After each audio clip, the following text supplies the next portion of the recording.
Thanks for watching Afternoon Live. If you're looking to change your birth control, our next guest has different alternatives you may want to consider. We welcome gynecologist Dr. Shaga DeNoble is with us today. Dr. DeNoble, thanks for joining us. Thank you so much for having me. And let's talk about these alternatives. The first ones is LARC methods. What are LARC methods? LARC methods stand for long-acting reversible contraception, and these are various methods of contraception that are long-acting, meaning you don't have to take them every day or every month.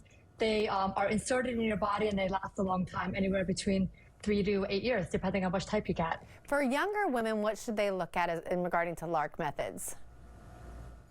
LARC methods are the two main types we have. We have IUDs, which are intrauterine devices, and those are T-shaped devices that are inserted by your gynecologist or your healthcare provider into the uterus, and they work to prevent pregnancy. The other option is a brand name is called Nexplanon, and it is a device that's implanted in your upper arm under your skin, and that one is effective for up to 4 years. And these methods are wonderful because you place them, they're over 99% effective, and you don't have to worry about pregnancy until you're ready to, if you are.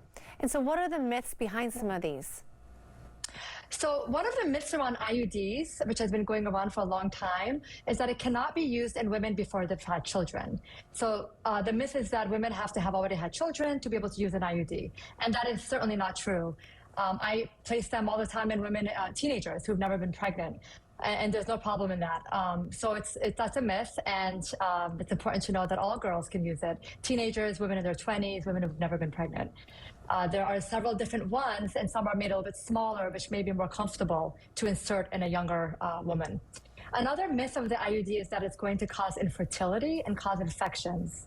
So the first IUDs that came out were associated with higher risks of pelvic inflammatory disease, which is a pelvic infection, and that could lead to sterilization. But the methods that we use now, the IUDs we have on the market currently, are completely safe. They do not cause infertility, and they do not cause infections. Do you have to worry about hormones at all? Well, great question. So the IUDs come in two types. One is non-hormonal, and it's made of copper. It's called Paragard, or the copper IUD. And that one is great if a woman does not want to deal with any hormones. It is made of copper, like I said, and it prevents pregnancy very effectively without the use of any hormones. The other types of IUDs do release progesterone, and there's several different types, and they release different amounts based on the patient's preference. And then lastly, talk about contraceptive rings. What are those? So everyone knows what birth control pills are pretty much. You are ingesting the hormones, usually estrogen and progesterone, through a pill. There are 2 rings in the market, and they act very similarly to the birth control pills in that they have estrogen and progesterone.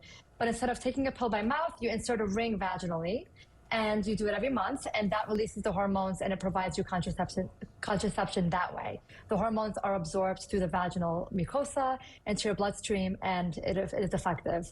So that's a great option if a young woman comes and says, you know, I forget to take the pill. I put an alarm on, but I keep forgetting to take the pill, and it's not going to be as effective. So the ring is a great option as an alternative to that. Dr. DeNoble, thank you so much. Yeah. Thank you. Take care. A lot of information there, so we're going to have more information about Dr. DeNoble on our website at KATU.com. Don't go away. We'll be right back.